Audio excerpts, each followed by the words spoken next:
शोहदा के खून के बदले से दस्तबरदार नहीं होंगे। ओहदे का तकाजा है मौजूदा हालात के साथ मुस्तकबिल के भी फैसले करूं। ईरान के सुप्रीम लीडर मुश्तबा खामनाई ने पहला पैगाम जारी कर दिया। अवामी यकजहती के साथ दुश्मन को शिकस्त देंगे। आबनाए हुमर्स बंद रहेगा। अमरीकी अड्डे बंद न हुए तो हमले जारी रहेंगे।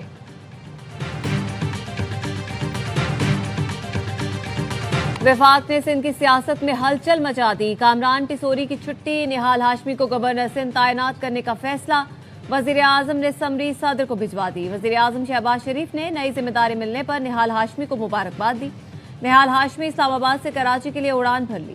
नामजद गवर्नर कहते हैं वजीर आजम ने इत्तेहादियों को साथ लेकर चलने की हिदायत की है। ओहदा देने पर नवाज शरीफ और शहबाज शरीफ का शुक्रगुजार।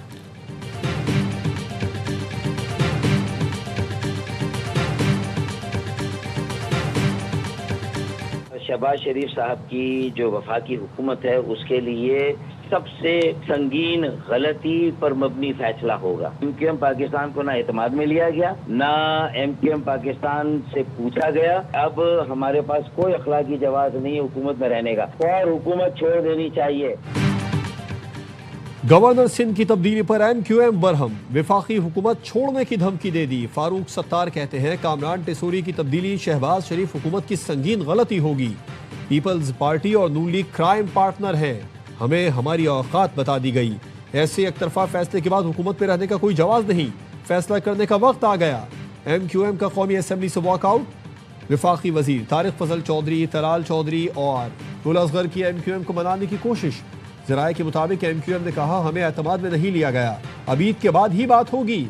अमीनुल हक कहते हैं एमक्यूएम अपने मुस्तकबिल का फैसला करने में आजाद है।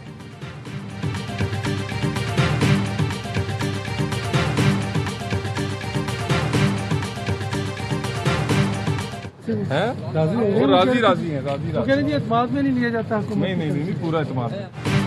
एमक्यूएम राजी है। एमक्यूएम को एतमाद में लिया जाता है। वजीर मुमलिकत तलाल चौधरी का एमक्यूएम की नाराजगी के सवाल पर जवाब।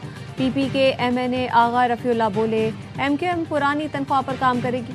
गवर्नर की तब्दीली मामूल का काम है। गवर्नर सिंध की तब्दीली वजीर आजम का इस्तेहकाक था, उन्होंने तब्दील कर दिया। पंजाब और खैबर पख्तूनख्वा में गवर्नर हमारा है, सिंध में नून लीग का मैंडेट है।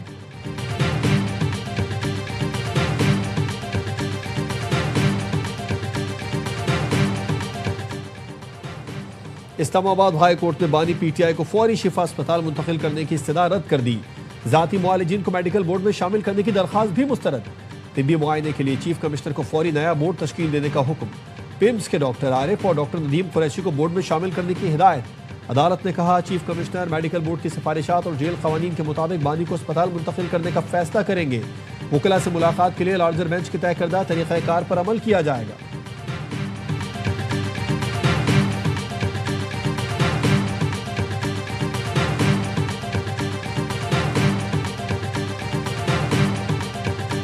Prime Minister will meet His Royal Highness Crown Prince Mohammed bin Salman bin Abdul Aziz.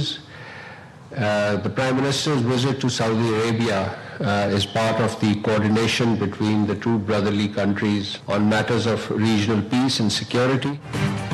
वज़ीर आज़म शहबाज शरीफ सरकारी दौरे पर सऊदी अरब रवाना। सऊदी वली-ए-अहद शहजादा मोहम्मद बिन सलमान से मुलाकात करेंगे। खित्ते की कशीदा सूरत हाल पर तबादला ख्याल, इलाकाई सिक्योरिटी सूरत हाल और दोनों मुल्कों के दरमियान बाहमी ताल्लुकात पर गौर किया जाएगा।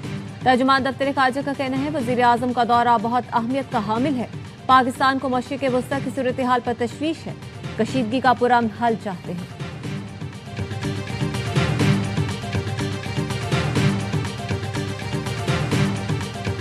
वज़ीर ख़जाना मोहम्मद औरंगज़ेब ने पेट्रोलियम मसनूआत की कीमतों में मज़ीद इजाफे का इंदिया दे दिया। सेनेट की कायमा कमेटी बराए ख़जाना में फारूक एच नाइक ने कहा आपने पाकिस्तान में पेट्रोल मिसाइल चला दिया। वज़ीर पेट्रोलियम अली परवेज मलिक बोले कीमत न बढ़ाते तो फ़र्क एक बड़ा गर्दिशी कर्ज बन जाता। सब्सिडी दी जाती तो पेट्रोलियम मसनूआत की किल्लत पैदा हो जाती, पेट्रोल पंप्स पर हमले शुरू हो जाते।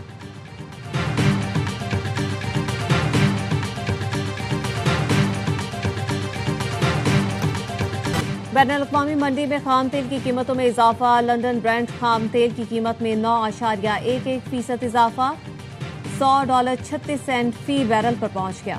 वेस्ट टेक्सास खाम तेल की कीमत 8.57% बढ़कर $94.71 फी बैरल हो गई।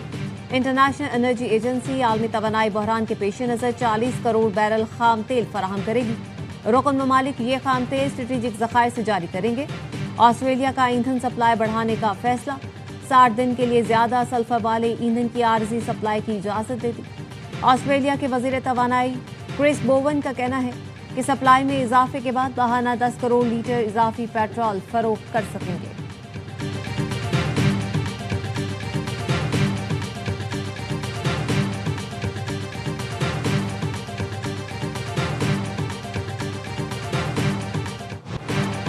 ईरान ने खलीज फारस में भी ऑयल टैंकरों पर हमले शुरू कर दिए। इराक, बहरीन और ओमान में 6 ऑयल टैंकरों को निशाना बनाया। हमलों से खौफनाक आग भड़क उठी। बसरा की बंदरगाह के करीब 2 ऑयल टैंकर पर हमले के बाद इराक ने तेल की बंदरगाहों पर तमाम ऑपरेशन रोक दिए। सिक्योरिटी ज़राए ने CNN को बताया, मुमकिन तौर पर धमाका खेज मवाद से लैस एक ईरानी कश्ती ने जहाज़ों को निशाना बनाया।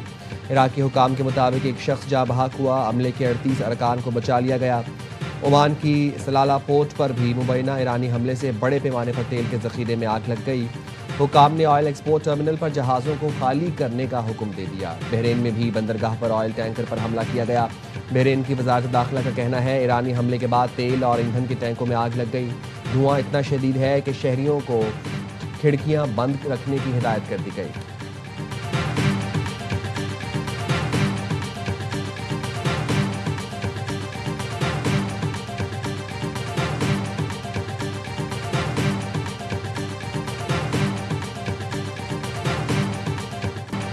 ईरान के मशरिक़ वस्ता में हमले जारी। मुत्तहिदा अरब इमारात, सऊदी अरब और कुवैत में ड्रोन हमले। कुवैत में रिहायशी इमारत पर ड्रोन हमले में 2 अफराद जख्मी। सऊदी अरब की वजारत दिफा के मुताबिक रियाद के डिप्लोमेटिक इलाके की जानिब दागे गए ड्रोन्स मार गिराए। शीबाल फील्ड के करीब 2 ड्रोन्स को नाकारा बनाया गया। दुबई के क्वीक हार्बर के करीब इमारत पर ड्रोन गिरा। दुबई मीडिया ऑफिस के मुताबिक ड्रोन गिरने के बायस इमारत में आग लग गई थी। सिविल डिफेंस टीमों ने इमारत में लगने वाली आग पर काबू पा लिया। अबू धाबी के पुराने एयरपोर्ट पर प्रोजेक्टाइल हमला नाकाम बना दिया गया। जबले अली पोर्ट के करीब बहरी जहाज को प्रोजेक्टाइल से निशाना बनाया गया। जहाज का हमला महफूज रहा।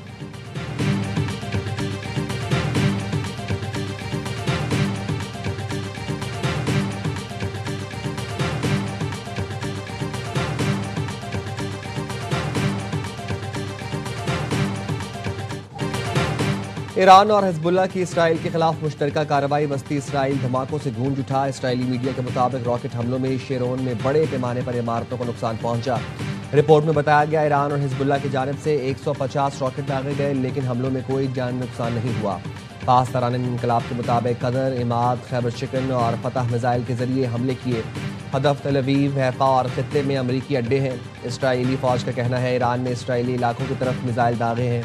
दिफाई निज़ाम खतरे को रोकने के लिए फाल है। ईरानी हमलों के पेश नज़र शहरी पनाहगाहों में रहे।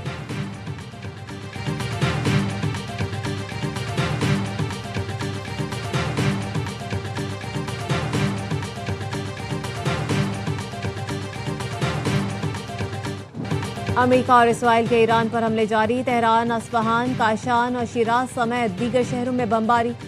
प्रदेश में इसराइली हमले में फल फरोश शहीद हो गया। तेहरान के जनूबी इलाके में इंडस्ट्रियल जोन पर बमबारी की गई। यूनिसेफ का कहना है, ईरान पर अमरीकी और इसराइली हमलों में अब तक 200 से ज्यादा बच्चे शहीद हो चुके। ईरानी वजारत सेहत के मुताबिक इतना बारूद बरसाया गया कि 1 करोड़ 40 लाख अफराद की जिंदगियां खतरे में पड़ गई हैं। स्विट्जरलैंड ने तेहरान में सफारत खाना आर्जी तौर पर बंद कर दिया। इसराइल का बैरूत के मज़ाफ़ात में शदीद तरीन हमला, 6 अफराद शहीद। इसराइली हमलों में अब तक 634 लबनानी शहीद, 7,60,000 अफराद बेघर हो चुके हैं।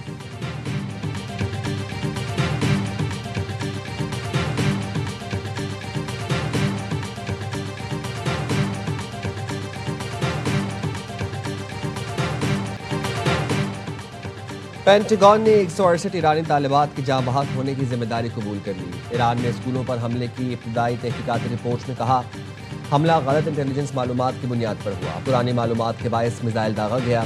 अमरीकी फौज करीबी IRGC की एक तंसीब को निशाना बना रही थी।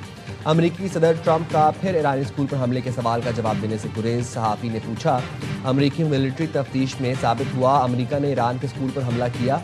बतौर कमांडर इन चीफ आप इसकी जिम्मेदारी लेंगे? सदर ट्रंप ने पहले पूछा, किस चीज़ की जिम्मेदारी? फिर कहा, इस बारे में कुछ नहीं मालूम।